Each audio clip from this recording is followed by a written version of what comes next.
Bom dia, família. Que a graça e a paz de Cristo preencham cada cantinho de cada coração. É uma alegria muito grande estar aqui com vocês. Viemos ontem para a conferência de Zescope, onde fomos muito edificados, eu, Nana, minha metade, Saulo, Pri, somos a caravana da Bahia. E é bom demais estar aqui com Douglas, com a Val, com o Johnny, com a Jéssica, com o Fábio e sua família, Tiago, Thaís, o Léo, toda essa equipe maravilhosa, toda essa igreja maravilhosa. É uma honra, uma alegria muito grande. Lá em Salvador nós servimos na Lírio Armação. É uma igreja isso mesmo, Lírio Armação. Na verdade, a Igreja Batista Lírio dos Vales em Jardim Armação. Aí ficou Lírio Armação. Para simplificar. E é uma alegria estar aqui. Vamos compartilhar uma palavra da parte do Senhor? Veio algo forte ao meu coração ontem, e eu estou crendo que é isso que Deus quer falar conosco. Pelo menos comigo, e está falando muito. Espero que Ele fale contigo também. Eu te convido a abrir comigo a sua Bíblia. Se fosse lá na igreja agora, o pessoal ia rir. No livro de Gênesis. É porque eu prego muito nesse livro. No capítulo 21.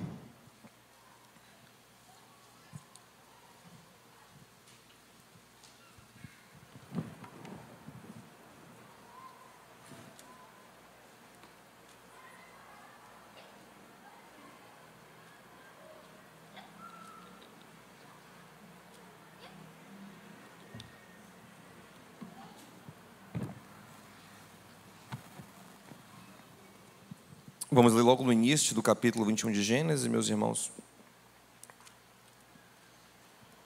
Diz assim, ó. O Senhor foi bondoso com Sara, como lhe dissera, e fez por ela o que prometera. Sara engravidou e deu um filho a Abraão na sua velhice, na época exata que Deus lhe prometera. Abraão deu o nome de Isaque ao filho que Sara lhe dera. Quando Isaque, o seu filho, tinha 8 dias de vida, Abraão o circuncidou conforme Deus lhe tinha ordenado. Abraão tinha 100 anos de idade quando Isaque, o seu filho, nasceu. Sara disse: Deus me encheu de riso, e todos os que souberem disso rirão comigo. Ela acrescentou: quem diria a Abraão que Sara amamentaria filhos? Contudo, eu lhe dei um filho na sua velhice.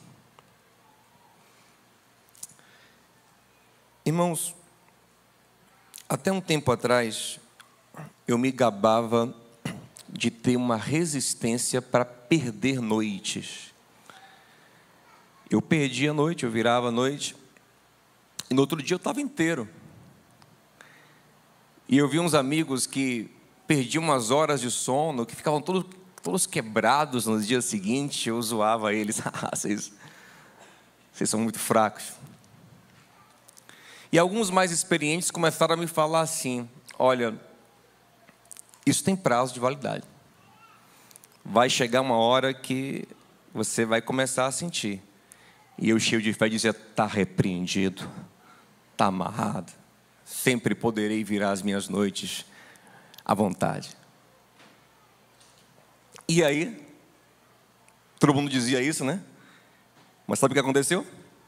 Se cumpriu de fato. Hoje, se eu perder a noite, eu fico quebrado. Sabe o que aconteceu? Eu envelheci. Aí meu corpo, deixa aberto aqui, né? Eu sou desastrado, eu vou até me afastar daqui. Eu envelheci, meu corpo ficou mais fraco. O envelhecimento basicamente é isso. O envelhecimento é um processo no qual uma célula substitui a outra. mas quando ela substitui, ela é uma cópia um pouco mais frágil. Quem é velho como eu e pegou o tempo da fita cassete, se lembra da época que a gente reproduzia fita cassete? O que ia acontecendo com a qualidade da imagem? Ela ia caindo. É a mesma coisa que acontece com o nosso corpo. As células da gente vão sendo substituídas por novas células, só que as cópias, elas não são tão fortes, né? Depois do auge biológico, ali nos 25 anos, a gente começa a perder força. E eu ali sentei algumas 2 vezes ali, porque eu não consigo mais ficar em pé tanto tempo sem doer a coluna. Né, gente? Ontem o Desescope lançou uma Bíblia com uma letra aumentada, porque os nossos olhos vão perdendo força. E o velho, além de não enxergar bem de longe, ele também não enxerga de perto. É uma onda, né? Ele fica assim, é uma manobra para o seu olho funcionar. Envelhecer é difícil. E tem uma coisa em nós que envelhece mais rápido, que é o nosso sistema reprodutor, nossos gametas, né? O gameta feminino, que é o óvulo, o gameta masculino, que é o espermatozoide, eles envelhecem um tanto rápido.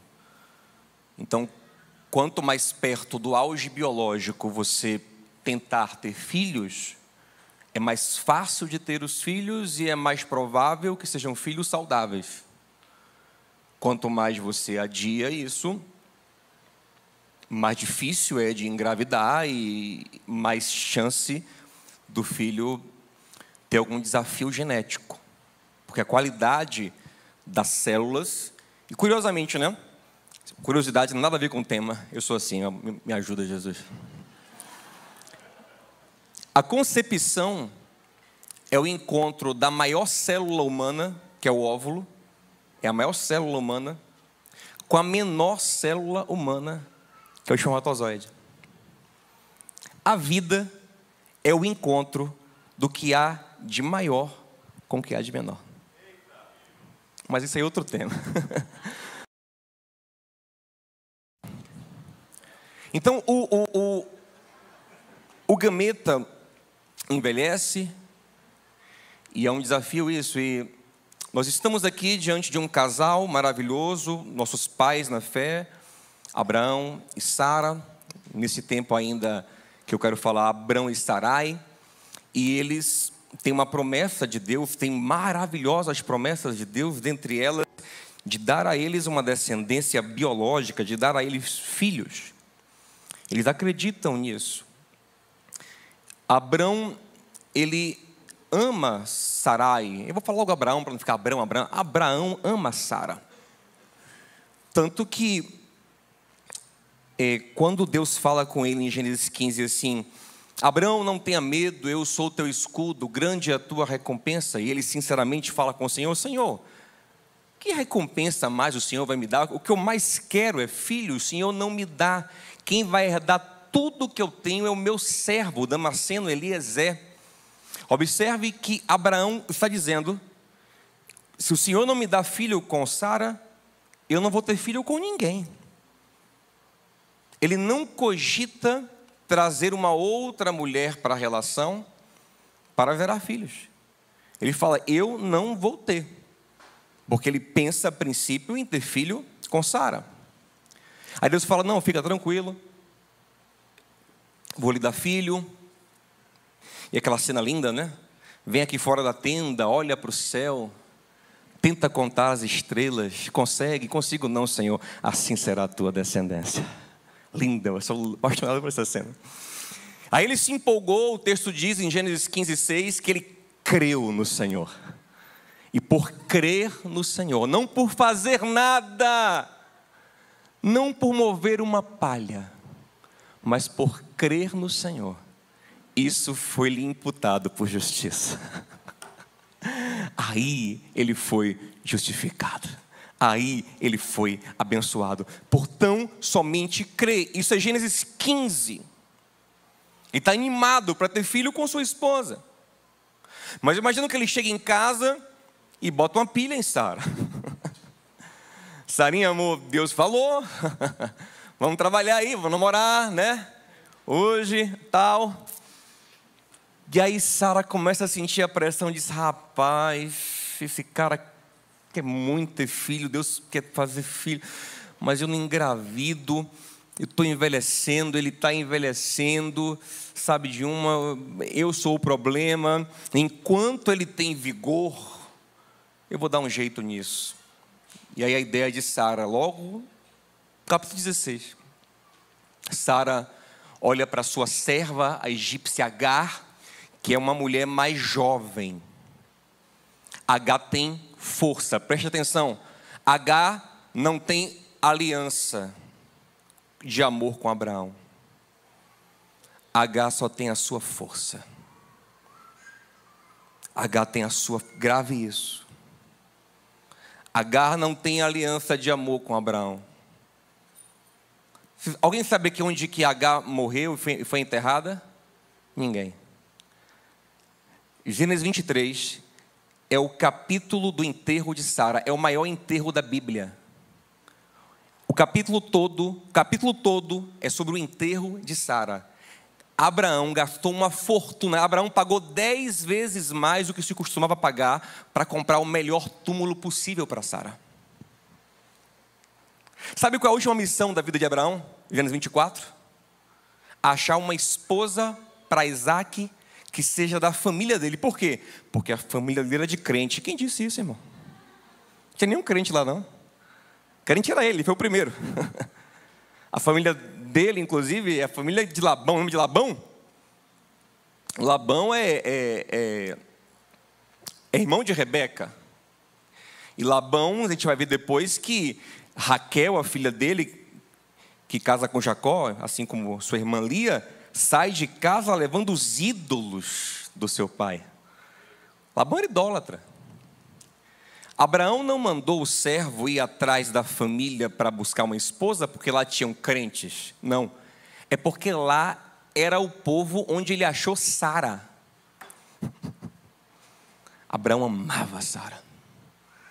Abraão era doido.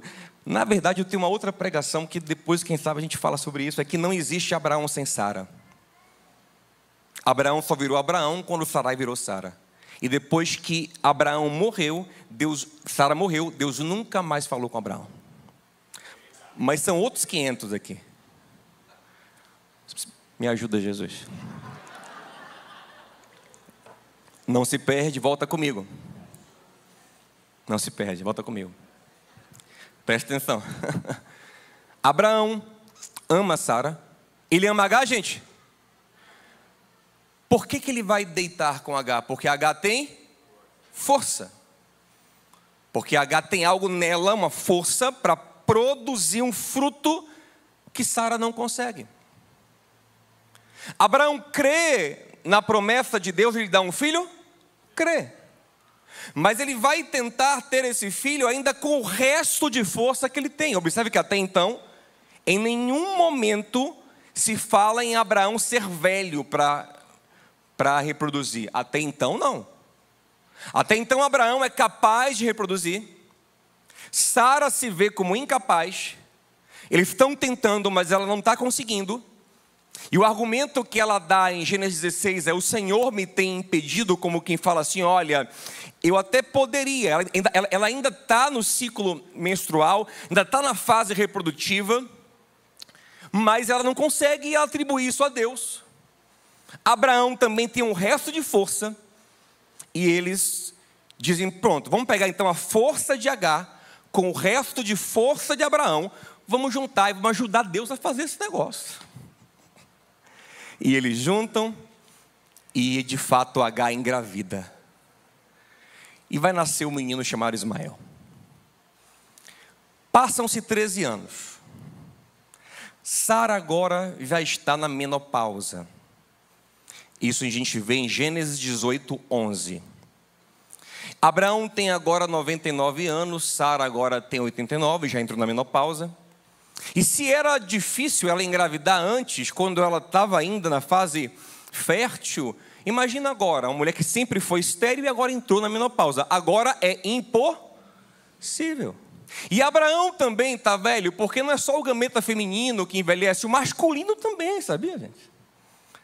Abraão também está velho. Não tem mais o mesmo vigor para conjunção sexual, para conjunção carnal. Não tem mais o mesmo vigor no seu gameta. Ele não tem mais o mesmo vigor. Então, quando chega nessa fase em que o vigor de Abraão foi embora, o de Sara nem se fala, já não tinha tanto e agora não tem mais jeito nenhum, Deus então aparece a Abraão em Gênesis 17 e fala assim: Abraão, anda na minha presença e ser perfeito. Como quem fala assim, ó, vou acertar as coisas agora. Agora chegou a hora. Agora chegou a hora boa. E Abraão não está entendendo muito. O Senhor fala assim, é o seguinte: você agora vai se chamar Abraão, sua esposa Sarai vai ser Sara, e agora vou dar o filho de vocês. Aí o texto fala, gente, em Gênesis 17, que Abraão cai de joelho no chão e começa a rir. Ele caiu de rir praticamente. Ele está tendo uma crise de riso. Ele está... Que comédia. Imagina. E ele diz consigo, ó, o texto fala, imagina, eu com quase 100 anos, Sara, coitada, velhinha já, vem. Tá aí Ismael, Senhor, não dificulta não, não complica não, usa Ismael aí, ó, o Senhor quer fazer alguma coisa comigo, tem uma promessa para minha descendência, aí eu já fabriquei Ismael, já fiz, usa Ismael. Aí o Senhor fala assim, não tem nada a ver com isso aí, tem uma promessa para ti, Ismael, porque é teu filho, eu vou até abençoar, mas a minha promessa, o que eu vou fazer na tua vida é com o filho que eu vou te dar com Sara. E você está rindo, é? Porque pois quem vai rir sou eu. O nome do menino é Isaac, que é risada.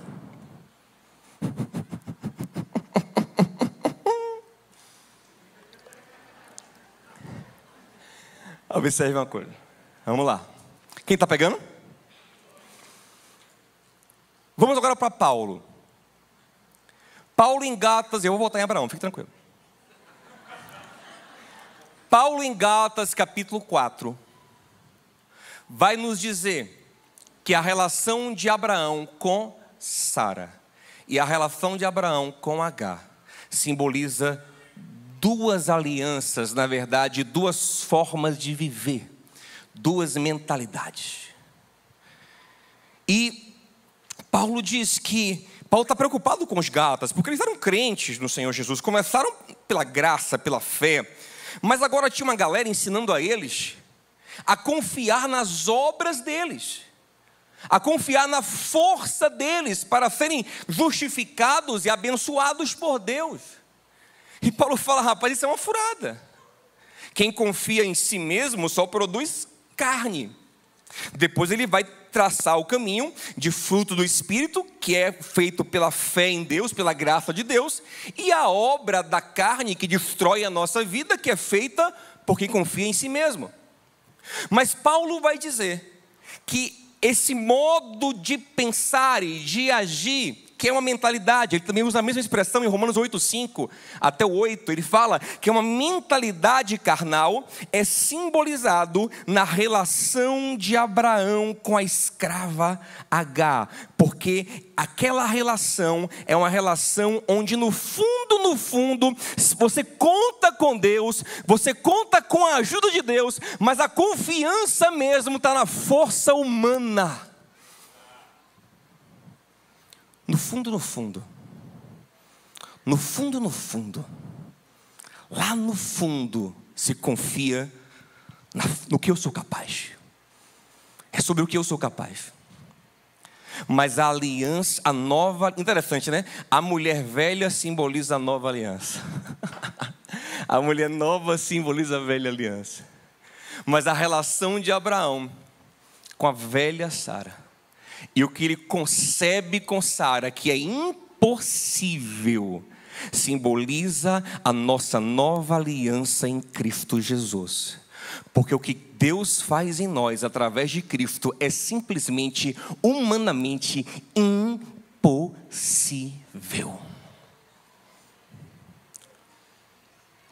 Mas tem um problema.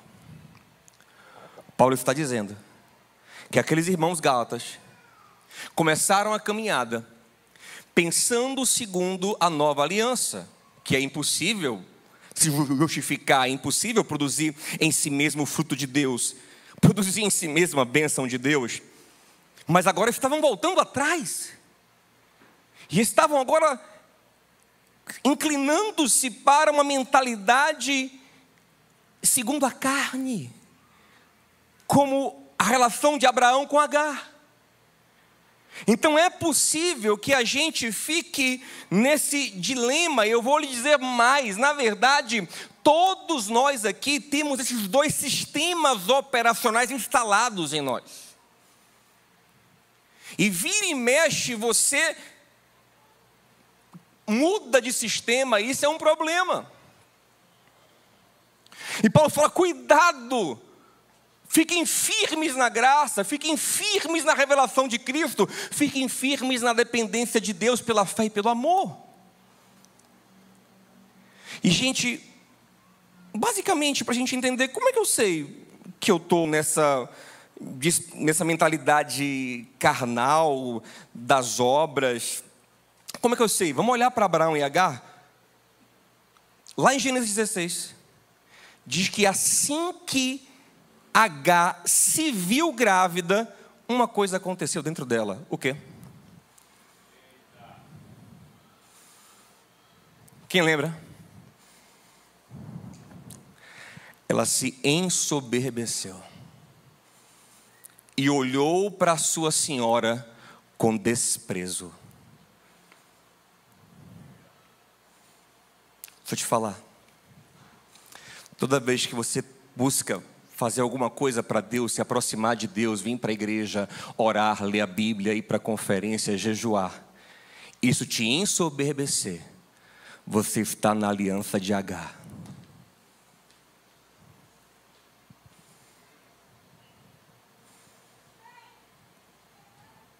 Porque na de Sara, sabe o que acontece?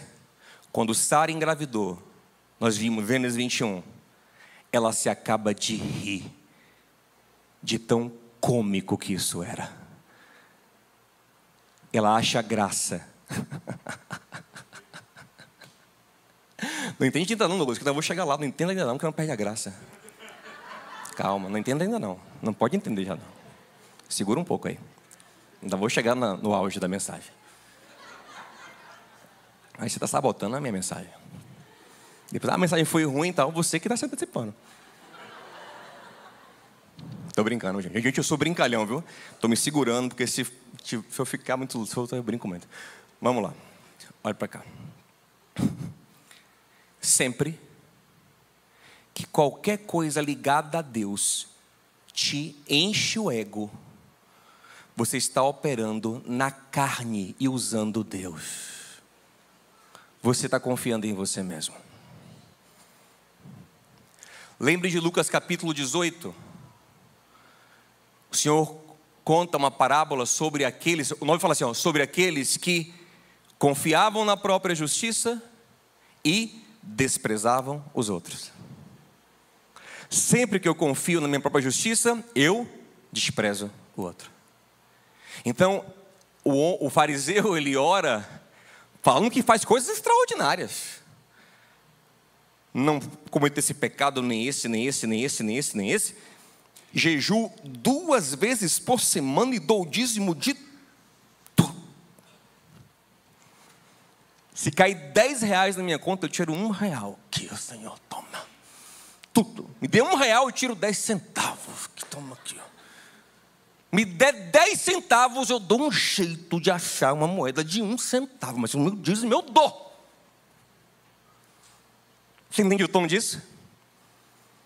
E ele fala, não sou como os demais homens e como esse aqui. Aí ele desce, o Senhor fala, ele desceu sem receber graça. Por quê? Porque ele não confiou em graça, ele confiou no próprio mérito dele. É uma das loucuras desse mundo. Esse mundo está cheio de gente nos ensinando a ser gratos, né? Seja grato.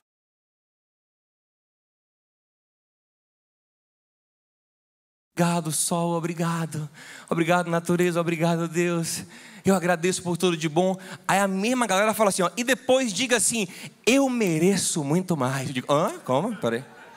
Deu um bug aqui agora, peraí. Como é que você é grato e merece? Ser grato pressupõe que você recebeu uma graça. Graça é um favor que você não merece.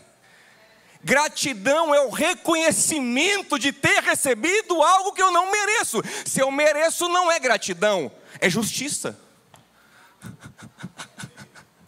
É o justo pagamento do meu mérito.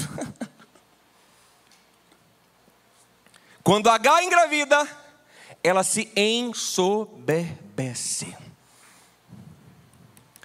Mas todo mundo que tem uma revelação gloriosa de Deus e é impactado pela santidade dele, que deixa aparente a nossa fraqueza, sabe como fica?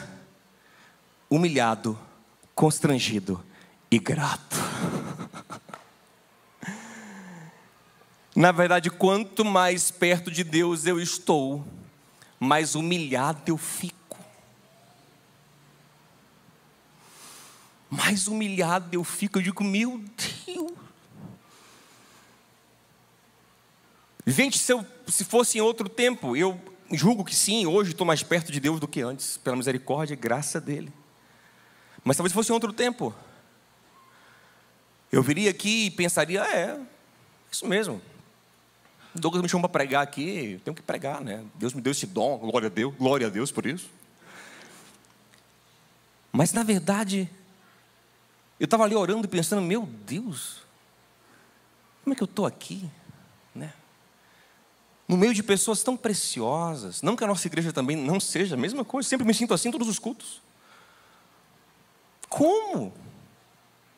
Para quê? Por quê, Senhor? Tu sabes que eu não tenho nada para oferecer.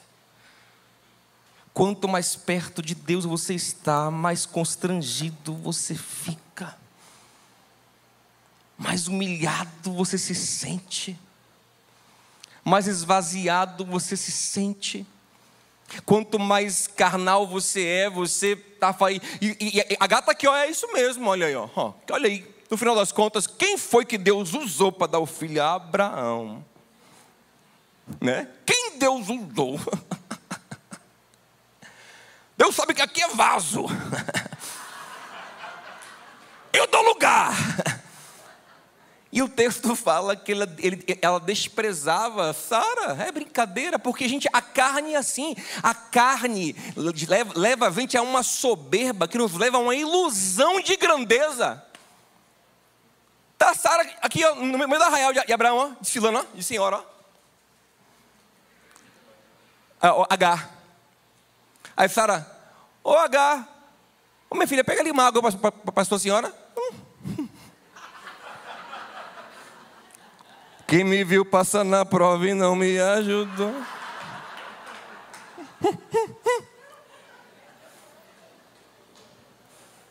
E aí espiritualiza a carne, né? Porque Deus me deu, aleluia. Deus sabe onde bota o projeto dele. Deus sabe em quem confiar. Por que não deu a você, Sara? Você, pecado oculto. Eu sou santa. Sou mulher de Deus. Só que, como a Laura ministrou aqui, né? Quem se exalta será humilhado. Sara, que não tem força, mas tem aliança de graça e amor com Abraão, se queixa Abraão. Abraão fala assim, ela é tua serva, faz o que você quiser. Sara humilha ela, como é soberba, não quer submeter mais, foge, chateadinha. Aí Deus fala, vai para onde, Agar? Olha como Deus fala com ela, Agar, serva de Sarai, de onde vens, para onde vais? Aquela velha me humilhou. Deus fala: pois volte e se humilhe debaixo da mão dela. Deixa de ser besta, H. Toca no seu irmão, deixa de ser besta, meu irmão.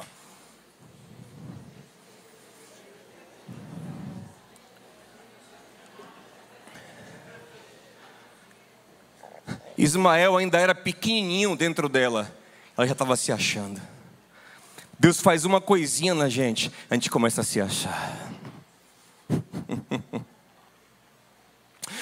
Mas vamos lá. Sara é o contrário.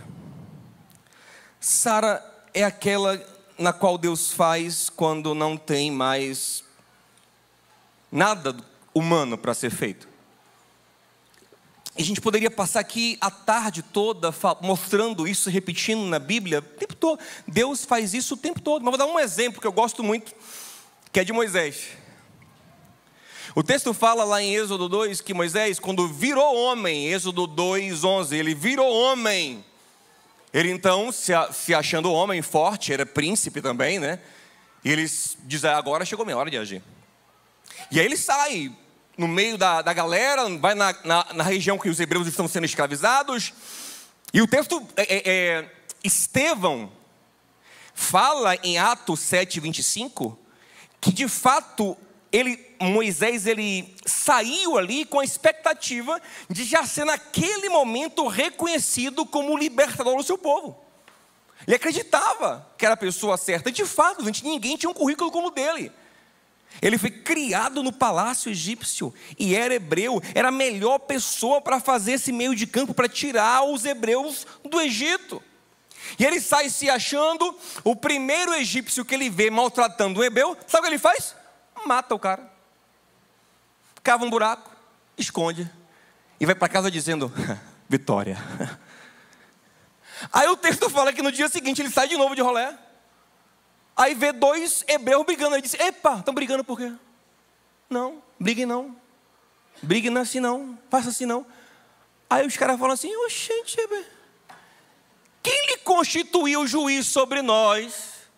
Aí ele: vai fazer com a gente como fez com o egípcio ontem? Aí ele fica com medo. Aí estava dizendo: Deus, e agora Deus? Vamos Deus agora? Deus aqui ó. Tem nada a ver com isso. E ele foge. Quando Moisés estava no auge da sua força e da sua autoconfiança, ele quis libertar o povo de Israel e Deus não fez nada, porque Deus não vai fazer a obra excelente dele enquanto restar em você autoconfiança. A sua autoconfiança pode produzir Ismael, mas nunca produzirá Isaac. E o projeto de Deus é Isaac para a sua vida, meu irmão. Chega de Ismael em nossa vida. Chega de Ismael. Eu já produzi muito Ismael, você também. Mas chega, é tempo de produzir Isaac no Senhor. O verdadeiro fruto de Deus. Aí passam-se 40 anos.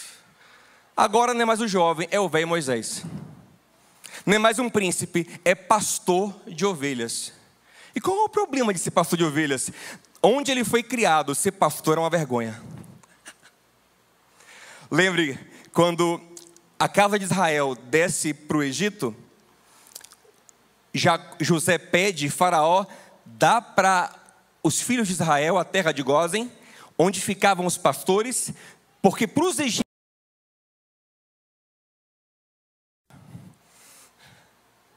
Moisés era príncipe no Egito, mas ele está agora 40 anos fazendo uma coisa que para ele era desprezível no Egito.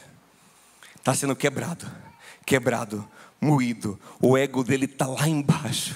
A autoconfiança dele acabou. Nesse momento Deus aparece e diz: Moisés, Moisés. Oi Moisés. Muito prazer, sou o teu Deus. Aí eu assim, vim libertar o povo. Aí eu já... Há 40 anos atrasado, né? Há 40 anos eu queria isso aí.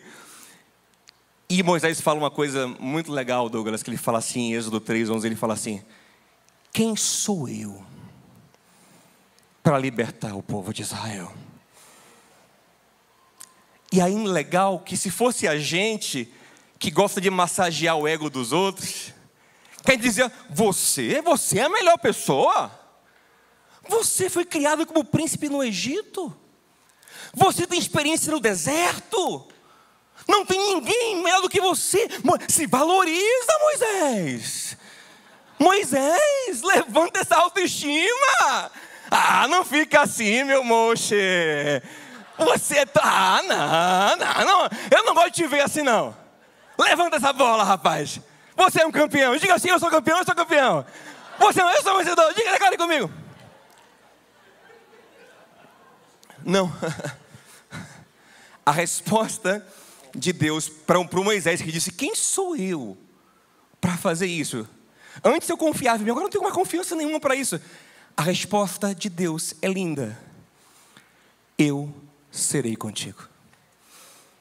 Não é sobre o que você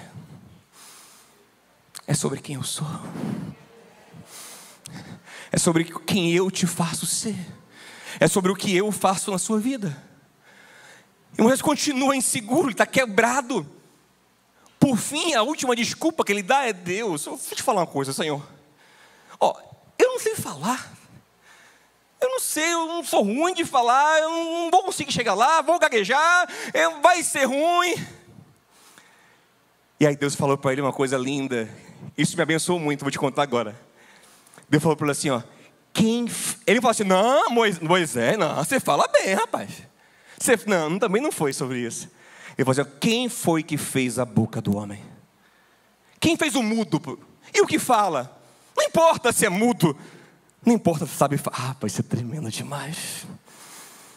Pode ser até um mudo. Você não é gago? Pode ser um mudo. Sabe o que importa? Ele fala assim: que eu serei com a tua boca. Não é sobre a tua boca, é sobre eu na tua boca. É sobre eu na tua vida. É sobre eu na sua vida. Primeira vez que eu pensei que queria pregar, quando eu comecei a pensar que queria pregar, eu travei nisso, eu era muito gago. Travei assim, poucos dias. Fiquei meditando: mas como é que eu vou pregar? Eu sou gago pra caramba. Mas está ardendo em meu coração, está vindo as mensagens, eu creio, Deus está me chamando. Aí eu falei isso pela primeira vez num velório de um pastor. Não aguentei. Não preguei no velório, não. Tinha um pastor amigo assim do meu lado. Eu era um jovem, 16 anos, 15 anos, 16 anos. Aí eu falei assim: pastor fulano, eu vou lhe contar uma coisa, está ardendo em meu coração.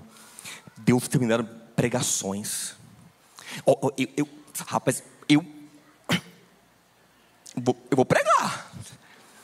E naturalmente, aquele pastor não respeitou nem o velório e começou a dar risada.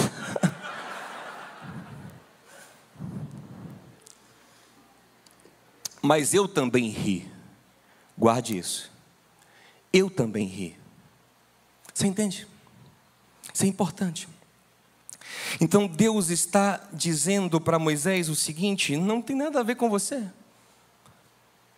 Olha o que Paulo diz em Filipenses capítulo 2, ele fala assim: olha, tem uma galera aí se achando no meio da igreja, porque diz que é judeu e que guarda a lei, né? E que interpreta o texto no original. Tem a galera se achando aí e tal. Se alguém podia confiar na carne, se alguém sou eu. Eu sou nascido da tribo de Benjamim, irrepreensível nos mandamentos da lei, circuncidado no 8º dia, um fariseu da mais alta estirpe. Entretanto, tudo isso eu considerei esterco para ganhar Cristo. Eu me esvaziei completamente. Eu não confio na minha força, eu não confio no que eu sou. Isso não quer dizer que Deus não pode usar o que Ele mesmo te deu, porque na verdade, qualquer força e qualquer dom vem dEle. Romanos 11:35, dele, por ele e para ele são todas as coisas. O problema é se seu coração confia nisso. Você entende? E aí que está o problema. Deus usou o que Moisés tinha. Deus usou as experiências de Moisés, Deus usou a bagagem de Moisés no palácio, mas Deus não podia usar enquanto Moisés confiava nisso. Deus vai usar o seu conhecimento, a sua habilidade, o seu talento, o seu dom, tudo que Ele te deu, Ele vai usar quando você não confiar neles. Isso é profundo demais. Jeremias 9:23, não se glorie o sábio na sua sabedoria, não se glorie o forte na sua força, não se glorie o rico na sua riqueza, só tem uma coisa na qual se gloriar, em me conhecer. Você pode glorificar o Senhor por isso? Deus pode usar tudo. Agora, vamos lá para a gente encerrar. Que Douglas já entendeu ali, eu já fiquei chateado. Todo mundo vai entender agora. Até que ponto, na minha mente, eu devo ser fraco? Em que ponto devemos chegar para estar no lugar que Deus quer que nós estejamos? Eu vou te contar uma historinha de Gideão rapidinho e a gente vai entender e fechar. Presta atenção. Israel está em guerra contra os midianitas. Deus levanta Gideão. Gideão convoca o exército. Aparecem 32 mil homens, que ainda são poucos, porque o texto diz em Juízes 7 que o exército midianita parecia uma nuvem de gafanhoto, era incontável no vale.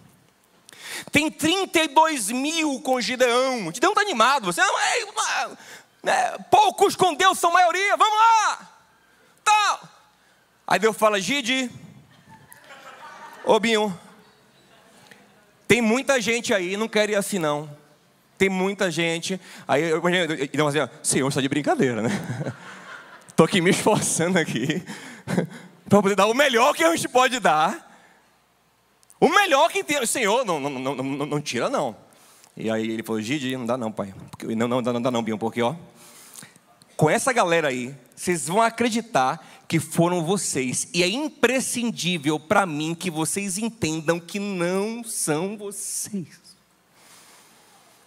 Então, Gideão, agora olha o que vai acontecer. Uma coisa cômica vai acontecer agora. Presta atenção. Veja com isso para uma ótica bem humorada. Olha, isso não é cômico isso. Deus falou: Gideão, grita para a galera assim, ó. Quem for frouxo, está liberado. Agora, Douglas, imagina você subindo aqui no púlpito, diante de uma igreja cheia de voluntários para fazer a obra. Eu falo assim: Douglas, grita. Aí você fala: não, vou gritar aqui, vai embora uns 5. Meu irmão, quando o Gideão gritou: quem for frouxo, gente, ó, Deus que mandou, só vamos porque ele mandou, viu? Quem for frouxo, pode ir, meu irmão. De 32 mil, 22 mil vazaram. Imagina a cena. O que é isso aí, velho? Aí ficou 10, Gideão, rapaz, que barril. Aí Gideão, rapaz, mas bora, né? Vamos conhecer, né? Deus, né? O Senhor é Deus. Vamos lá. O Senhor não é só o Senhor é Deus. Baal não é Deus, não derrubei Baal. Vamos embora. Aí Deus fala: Gide. Aí não, Senhor, Gide tem muito, Gide, quero menos. Aí o Senhor, é para falar o que agora? Quem assistir a galinha pitadinha, quem for, que é o quê? Para falar o que aqui? Não, Gideão, é o seguinte, vou usar um método aqui legal. Você faz aqui, já. Leva a galera para a beira do rio. Olha que método estranho. Quem se ajoelhar e tomar água normalmente, como uma pessoa normal faz, esse não vai. Os malucos que lambei a água feito cachorro,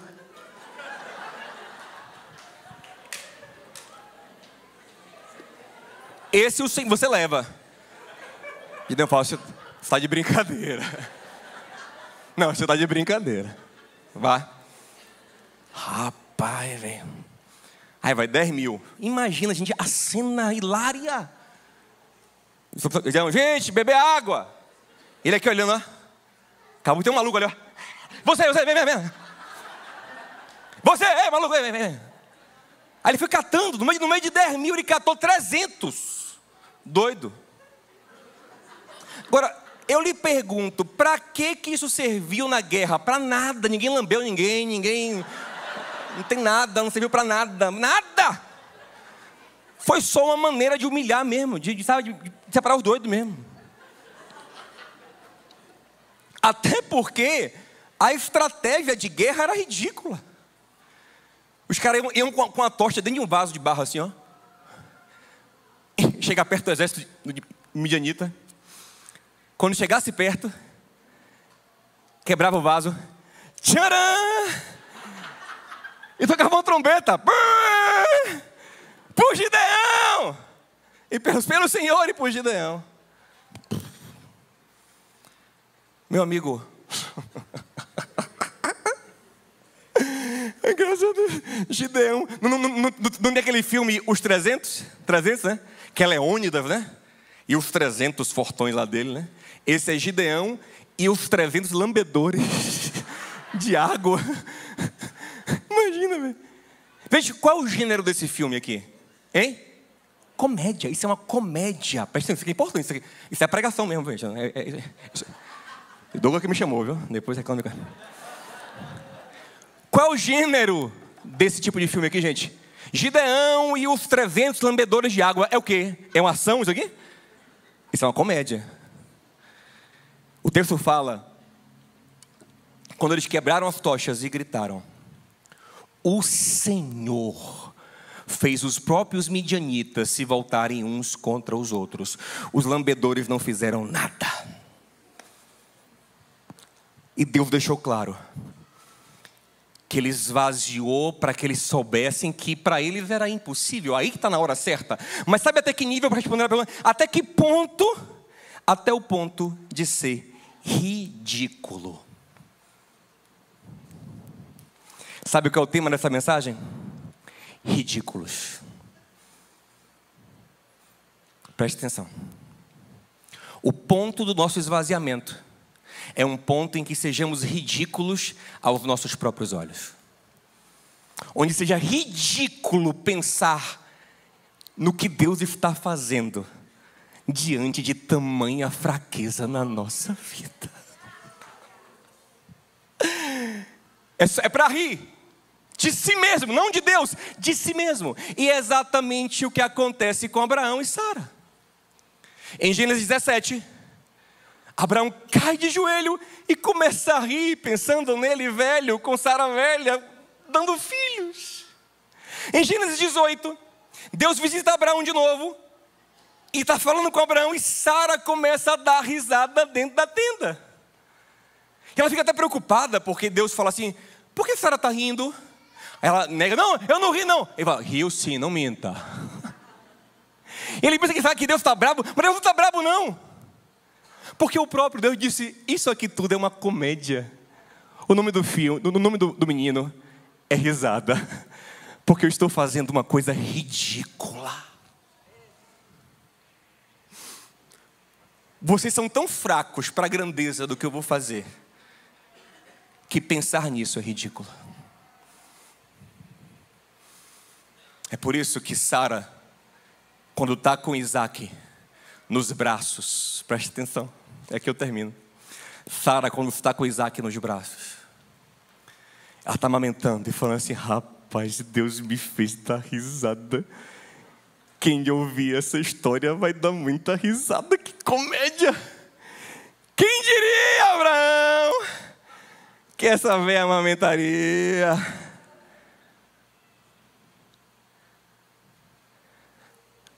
Agora, preste atenção. Para chegar nesse ponto onde você sabe que você é tão fraco que a obra de Deus na sua vida é ridícula, é risível. É risível, ridículo, a mesma coisa. Você tem que estar num ponto em que você não acredita mais em você mesmo. Vou contar uma historinha minha, rápida. Quando eu tinha 10 anos de idade, estava tendo aula de natação em meu condomínio. O professor disse: rapaz, você tem condição de competir, você é muito bom, você vai ganhar medalha de ouro nos jogos lá que ia ter lá. A minha saída era muito boa, eu saía na frente. Aí eu me empolguei. Os jogos eram no colégio militar, e eu fui para os jogos confiando ali que eu era bom. O professor falou que eu era bom, eu via mesmo que eu era bom, eu saía muito rápido. Mas antes de entrar na piscina, eu senti que minha sunga estava meio folgada, assim. Mas disse que nada, eu sou bom pra caramba, não tem funga folgada que me parará. Tentei puxar aqui. Eu pulei. E realmente, aquela minha saída era forte. Eu saí na frente, eu me vi assim, ó. Porque você sente, né? Quem nadou aqui, né? Só quem sabe, né? Quem sabe, sabe. E aí, eu fui assim, eu me senti, você sente que você está na frente, né? É, massa. Só que eu senti um frescor assim embaixo, assim.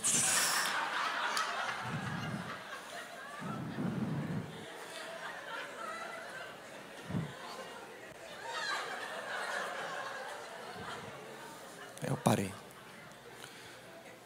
Eu não sei nem se ninguém viu. Na minha mente, eu era agora a coisa mais ridícula daquela piscina. E eu saí feitadão no Éden, assim, tentando me cobrir. Aí depois...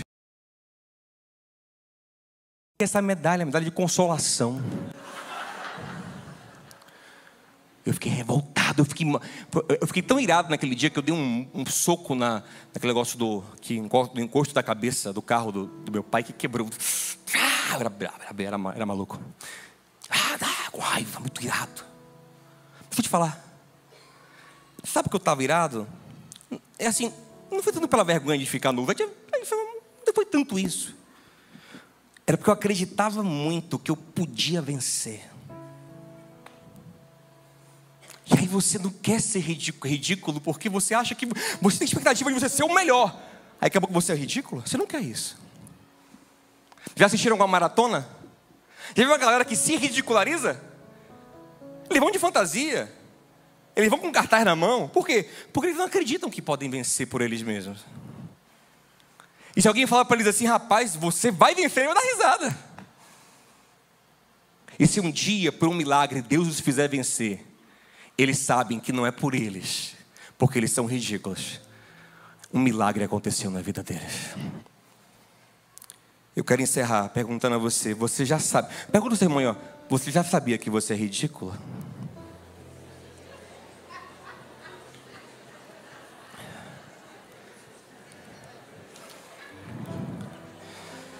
Você consegue ver o quão ridículo você é? Meu irmão, eu sei o quão ridículo eu sou na carne.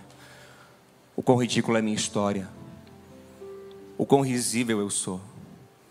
Eu estar aqui pregando para você é ridículo. É obra da graça de Deus. É Isaac.